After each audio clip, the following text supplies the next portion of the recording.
More now on developing news that has broken just within rush hour. A suspected Chinese surveillance balloon hovering over the U.S. right now, last reported over Montana. Take a look at that map. Right now, U.S. officials say it's at a high altitude. They say it's not a military nor a physical threat, but the Pentagon says its intent is for surveillance. The U.S. even weighing whether or not to strike it down. The president just this evening saying he has chosen not to take action. Jamil Jaffer, founder and executive director of the National Security Institute, joins us now. Jamil, thank you for giving us your time on this breaking news. Please put this into perspective for us. How big of a national security issue or threat is this? Well, Nichole, it's not unusual for nation states to surveil one another and conduct surveillance operations.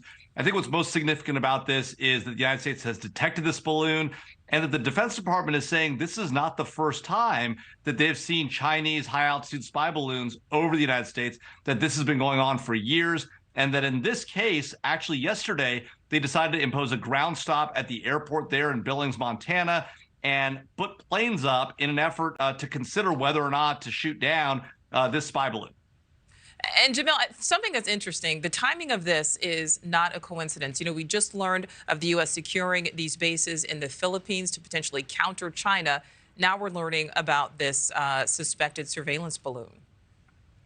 Yeah, no, that's exactly right. Look, the Chinese obviously know that we are in the region, in the Indo-Pacific to stay, that we have a lot of alliances there. We have a lot of allies and partners that we intend to defend in that region. And they want to get a better sense of what our military preparedness here is in this country, what we're thinking. And they use both overhead surveillance, whether that's from satellites or spy balloons or aircraft, as well as signals intelligence surveillance against us, sneaking into our computer systems, sneaking into our telephone systems to identify information about the U.S. government. We do the same, of course, on our end to our adversaries as well. So this is not unusual behavior. What is unusual, again, is the fact that we have made it public that we've identified this and that we're considering taking some sort of action against this surveillance effort.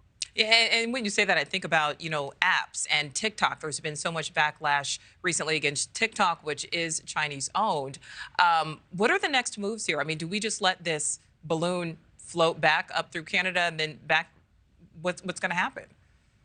Yeah, no, it's a great question. I mean, again, we know that when the U.S. has done these kind of activities, to the extent that other nation states have detected it, they've taken action. If you recall, a number of years back, the Chinese forced down an American EP-3 spy plane and made it land in Hainan Island.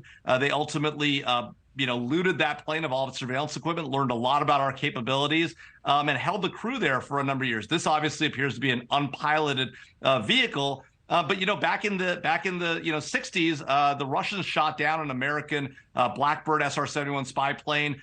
Francis Gary Powers was captured and eventually traded for a Russian spy. So these things do happen over time. Again, an unpiloted vehicle, we may very well take it down so they can't get the information back if they're not transmitting it back. We'll see what happens going forward. All right, Jamil Jaffer, thank you so much for your time on this breaking news. Thank you for watching. Go to newsnationnow.com to find NewsNation on your television provider. And don't forget to click the red subscribe button below to get more of NewsNation's fact-driven, unbiased coverage.